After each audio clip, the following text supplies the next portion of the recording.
Making of the Rudis family Christmas card. This is my favorite time of year. Actually, if I don't do this, I don't know if I would actually feel the true presence of Christmas.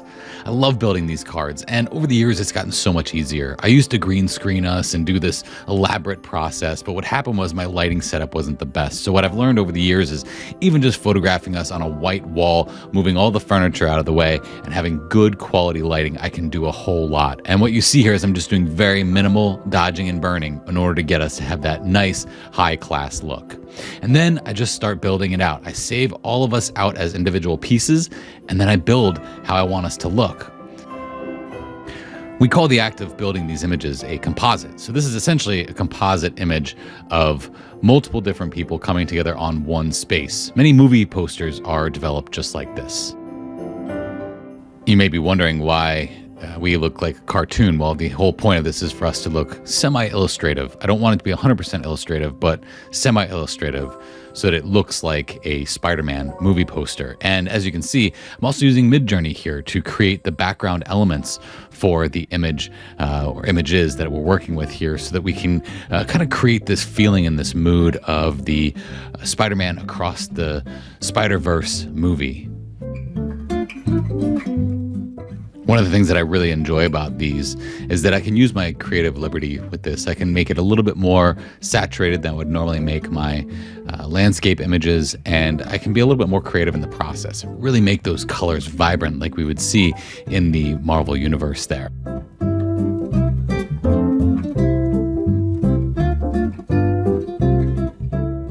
As you can see now, I'm reaching for these really creative brushes by Kyle Webster in the Winter 2023 pack offered by Adobe. And these brushes were very helpful for creating this Spider-Verse type of look. In the movies, you can see that sometimes there's some cross-hatching and maybe some splotchiness and maybe some even dripping paint, which made the illustrations for the movie very creative. Also, this halftone effect that you see happening on the background there, that was very common in the movie. So trying to get that to blend with the background as well proved to be a little bit tricky, but using masking, especially with these clever brushes in Blend If, it wasn't that difficult.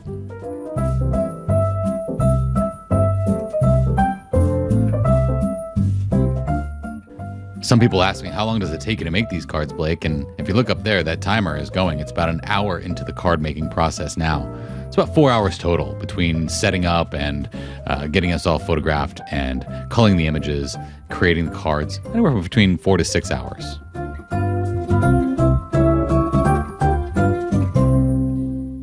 So I had a good time making this logo, recreating this logo to make it look exactly like the Spider-Man one, or as close as I could get it to mimic it. Very difficult, proved very difficult. Lots of different effects that I had to use here, halftone effects, multiple different layers of text on top of one another to get to look like what we have there. I was going to go with just a generator that generated something that said Rudis fam instead of Spider-Man. But using those generators, I couldn't generate this exact logo font. So I had to recreate it myself. And it was probably the most fun I've had in Photoshop in a very, very long time.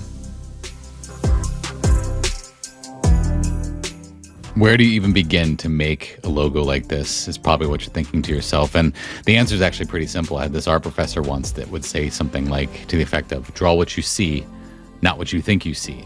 And in this case, you have to make what you see, not what you think you see. Because when you look at what you think you see, it's just a mess of text. But when you really break it down, you can break down those individual layers and make exactly what you see. Of all the things in the card, every time I put that font on there or that text, it really pulls the whole thing together.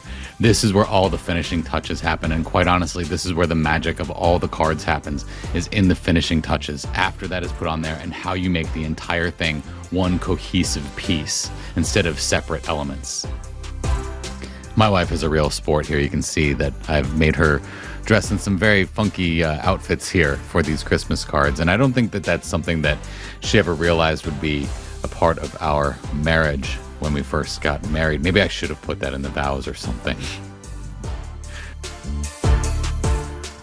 And as you can see, with just a few finishing touches, the whole card just starts to come together. What you're seeing here is just this effect that I want to put on the background, a very subtle effect, again, to add this certain element of illustration to the piece.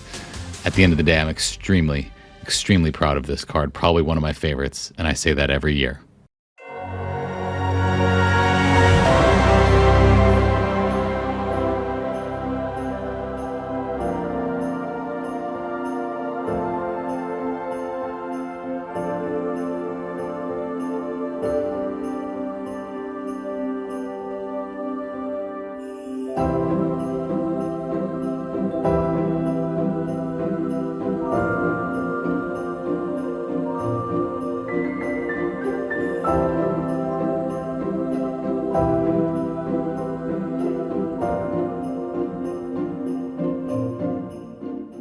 Thank you for taking the time to watch this. I do sincerely appreciate, and from my family to yours, with very much love and gratitude, Merry, Merry Christmas.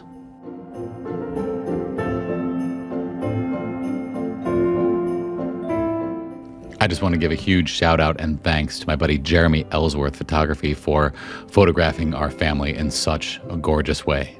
Thank you, Jeremy.